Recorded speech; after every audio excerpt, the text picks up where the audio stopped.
Hello everyone. Friends, की कहानी है शियाकांग की, जिसकी आज शादी है, लेकिन ये इस शादी के लिए बिल्कुल भी खुश नहीं है। बिकॉज ये शादी ये सिर्फ अपने पापा के खातिर कर रही है। लेकिन जब शियाकांग अपने दूल्हे को देखती है तो इसे एकदम से सोचती है कि ये क्या। इसका मतलब वो नाइट मैंने अपनी बहन के होने वाले हस्बैंड के साथ शेयर की थी। देन एक फ्लैशबैक दिखाया जाता है जहाँ पे ये अपने बॉयफ्रेंड से मिलने के लिए गई थी, लेकिन वहाँ पे वो किसी और के साथ नाइट स्पेंड कर रहा था। एंड ये लड़की से बताती है कि वो तुमसे पहले मेरे साथ था, इसलिए वो मेरा ही बॉयफ्रेंड है। ये इस बात से काफ़ी ज़्यादा हर्ट हो रही थी एंड बहुत ही ज़्यादा ड्रिंक कर रही थी। जिसके पास एक लड़का बैठा हुआ था एंड ये बस इसी फिराक में था कि कहाँ कब ये ज़्यादा सी ड्रिंक पी के टुल हो एंड कब मैं इसका फ़ायदा उठा सकूं। ये टल्ली होकर जा ही रही थी एंड इसी के पीछे ये लड़का था, बट अचानक से इसे गू अपने कमरे में खींच लेता है एंड इसे कहता है कि तुम्हें जब इतनी ड्रिंक नहीं सहन होती तो पीती क्यों हो। लेकिन ये शियाकांग को बहुत ज़्यादा हॉट लगता है एंड टल्ली तो पहले से ही थी, सो इसकी आंखें तो अगले दिन ही खुलती है एंड ये यहाँ से भाग जाती है कि पता नहीं मैंने रात को क्या कुछ किया। इस सब के बाद ये अपने घर पे आई ही थी कि इसके पेरेंट्स इसे बताते हैं कि इसकी बहन अपनी शादी से भाग गई है, जिसकी शादी 2 घंटे बाद होने वाली थी। ये दोनों ही जुड़वा बहन थी, तो शक्लें सेम होने की वजह से इसके पापा इसे कहते हैं कि तुम अपनी बहन के जगह से शादी कर लो। ये बोल देती है कि मैं शादी बिल्कुल भी नहीं करूँगी, लेकिन इसके पापा कहते हैं कि हमारा बिजनेस बिल्कुल डूबने ही वाला है। सिर्फ गू फैमिली ही है जो हमारे बिजनेस को डूबने से बचा सकती है, इसलिए तुम्हें ये करना ही होगा, वरना तो मैंने जिनसे कर्जा ले रखा है वो मुझसे मांगने आ जाएंगे एंड मेरे पास कुछ भी नहीं होगा। एंड इसकी मॉम इसे दिलासा देती है कि जब तक तुम्हारी बहन वापस नहीं आती, चलो तुम तब तक वहाँ पे रह लेना, जब तुम्हारी बहन वापस आ जाएगी तो तुम्हारा काम खत्म हो जाएगा। ये भी ये सोचती है कि पता चला इसने अपने पापा की हेल्प नहीं की, फिर उनके पास अपने कर्जदारों को देने के लिए पैसे नहीं होंगे, वो सुसाइड कर लेंगे एंड देन उनके कर्जदार इनसे पैसे मांगने के लिए आएंगे, इसलिए शादी के लिए मान गई थी। लेकिन ये अपनी फ्रेंड से कहती है कि अगर मेरी बहन वापस ही ना आई तो। इसकी फ्रेंड बताती है कि नहीं आई तो अच्छा ही है ना, वैसे भी वो जो दूल्हा है ना तुम्हारा वो बहुत ज़्यादा हैंडसम है, क्या पता तुम्हें उससे प्यार ही हो जाए। लेकिन इसे लगता है जैसे ये अपनी बहन के हस्बैंड को उससे छीन रही हो, क्योंकि उस बेचारे को क्या पता कि उसकी दुल्हन बदल दी गई है, बल्कि उसने तो इसे इसकी बहन समझ के ही उस दिन नाइट स्पेंड की थी। सो अब इनकी शादी हो जाती है, लेकिन ये सोचती है कि मैं उसे अपने पास भी नहीं आने दूंगी बिकॉज वो मेरी बहन का हस्बैंड है। फर्स्ट नाइट को ही इसे बोल देती है कि मेरी तबीयत ठीक नहीं है, मैं अपने पीरियड्स पे हूँ, इसलिए ऐसा कुछ भी नहीं हो सकता। ये तरीके ढूंढना स्टार्ट कर देती है मिस्टर गू से अलग रहने के, जिस पे डिसाइड करती है कि इसे उससे किसी भी बात पे लड़ाई करनी होगी। ये जब भी इसके पास आता है ये कुछ ना कुछ बहाना मार के इसे दूर कर ही देती है एंड लड़ाई करने का बहाना लाती है कि मैं पीरियड्स पे हूँ एंड तुम मेरी बिल्कुल भी केयर नहीं करते, जिस पे ये इसे इतने सारे सैनिटरी पैड्स ला के दे देता है। सो गू की कंपनी में ही एक एक्ट्रेस होती है एंड मीडिया में ये अफवाह होती है कि ये कभी गू की गर्लफ्रेंड थी, जो कि इसने खुद ही फैला रखी थी अपने आप को फेमस करवाने के लिए। एंड अब ये इनडायरेक्टली सबको ऐसे जता रही थी कि गू ने इसे धोखा देकर किसी और से शादी कर ली है। ये बेचारा बैठा हुआ सोच रहा होता है कि मेरी वाइफ शादी से पहले तो ऐसी नहीं थी, अब थोड़ी चेंज हो गई है, बट कोई बात नहीं, अब और ज़्यादा क्यूट हो गई है। ये अपनी फ्रेंड के साथ बैठी हुई बातें कर रही थी कि इसके उस धोखेबाज बॉयफ्रेंड की ये गर्लफ्रेंड आ जाती है, जिसके ऊपर शियाकांग ने उस दिन छापा मारा था। ये सिर्फ बनाने के लिए आई थी कि मैं तुम दोनों के बीच में नहीं आई, बल्कि तुम हम दोनों के बीच में आई थी, क्योंकि वो मुझे तुमसे भी पहले से प्यार करता है।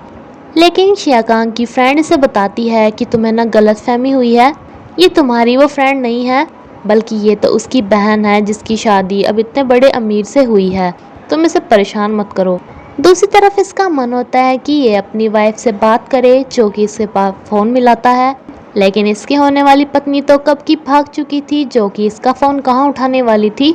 लेकिन इसे इस बात से टेंशन हो जाती है कि पता नहीं उसने इसका फ़ोन क्यों नहीं उठाया, इसलिए ये इसके ढूंढने के लिए आ जाता है, जो कि इसे यहाँ पर देखकर इससे पूछता है कि तुमने अपना फ़ोन क्यों नहीं उठाया था। इसे ध्यान आता है कि ये तो उसके बहन वाले नंबर पे फ़ोन मिला रहा होगा, इसलिए कहती है कि मेरे फ़ोन में ना सिग्नल नहीं है, लेकिन तभी इसका फ़ोन भी बज जाता है। एंड ये नोटिस करती है कि ये फ़ोन कवर तो शिया कांग का ही था, तो उसकी बहन के पास कैसे आया। इसलिए इसे पता चल जाता है कि ये शिया कांग ही है, ना कि उसकी बहन। एंड ये डिसाइड करती है इसका सीक्रेट खोलने का। ये इसके रात को पास आ रहा था, जिससे ये भागने की कोशिश कर रही थी एंड इसी चक्कर में ये नीचे गिर जाती है। इसे कहती है कि तुम अपने आप पर कंट्रोल नहीं कर सकते क्या, एंड बीच में एक बड़ा सा पिलो रख लेती है। नेक्स्ट डे ही मीडिया में ये खबर फैल जाती है कि मिस्टर गू ने अपनी गर्लफ्रेंड को धोखा दिया एंड किसी और लड़की से शादी कर ली, जिसपे समझ जाता है कि ये सारी सूला की ही चाल है फेमस होने की। इसलिए ये इसे कहता है कि तुम्हें पता है ना तुम्हारे करियर पे हमारी कंपनी ने कितने पैसे खर्च किए हैं, लेकिन हम तुम्हें अपनी कंपनी से निकाल भी सकते हैं अगर तुमने ऐसा कुछ किया। सो ये इसे कहती है कि मैंने कुछ नहीं किया, वो तो मीडिया ही फालतू में बोलती रहती है।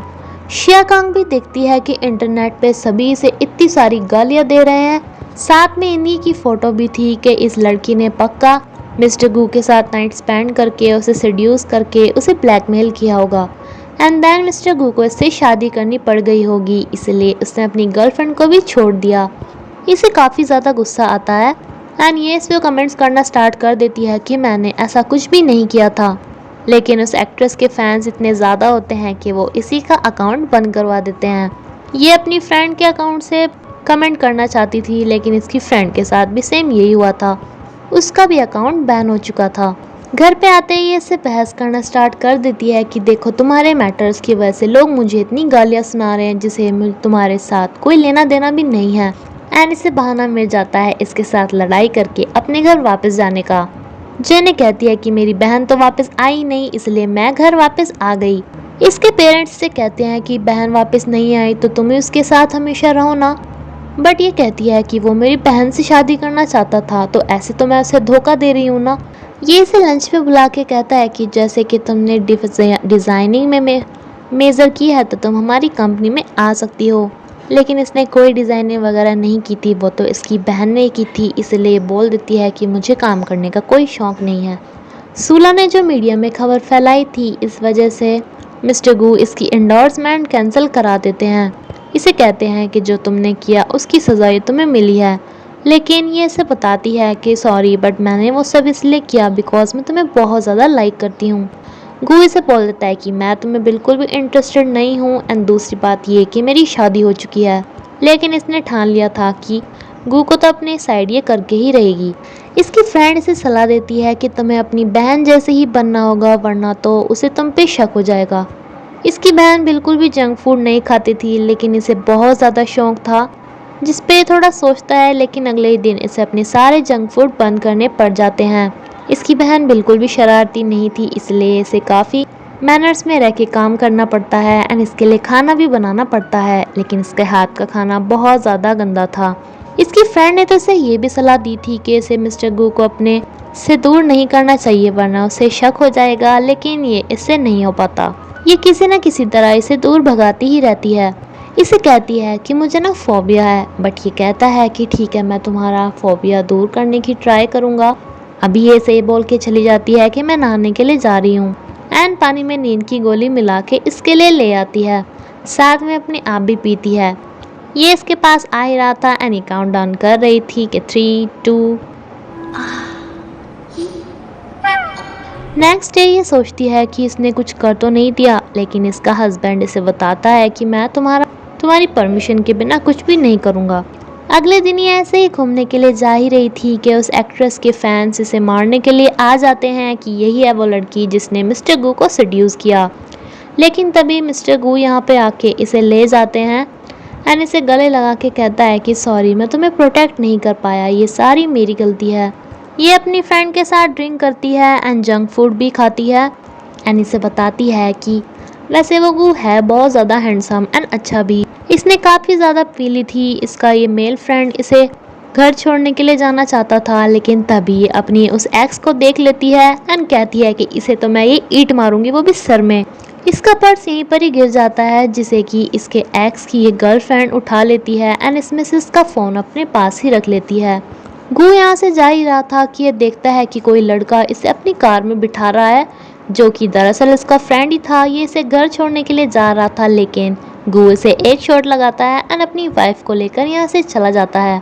इसने आज फिर से पहले की तरह शराब तो पी ही रखी थी, तो ये आज फिर से शुरू हो जाती है। एंड नेक्स्ट डे जब इसकी आंखें खुलती हैं तो इसके कपड़े चेंज हो चुके थे। इसका हस्बैंड सोच रहा था कि ये उस लड़के को कैसे जानती है जो इसके साथ था, बट ये इसे कहती है कि तुमने मेरे कपड़े चेंज क्यों किए। ये इसे कहता है कि तुम मेरी वाइफ हो, इसमें प्रॉब्लम क्या है, जिस पे ये सोचती है कि हाँ यार ये भी प्रॉब्लम है कि मैं इसकी वाइफ हूँ।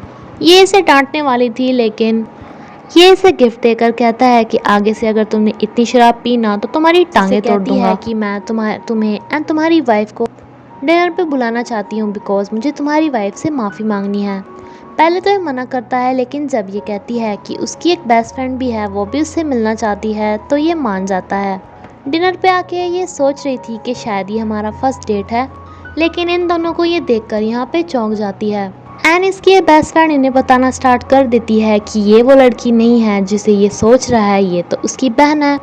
एंड इसी के साथ ये एपिसोड पे ख़त्म होता है। फ्रेंड्स प्लीज़ मुझे कमेंट करके बताना कि मुझे ये सीरीज़ आगे एक्सप्लेन करनी है या नहीं, एंड आपको ये कैसी लगी। Thank you.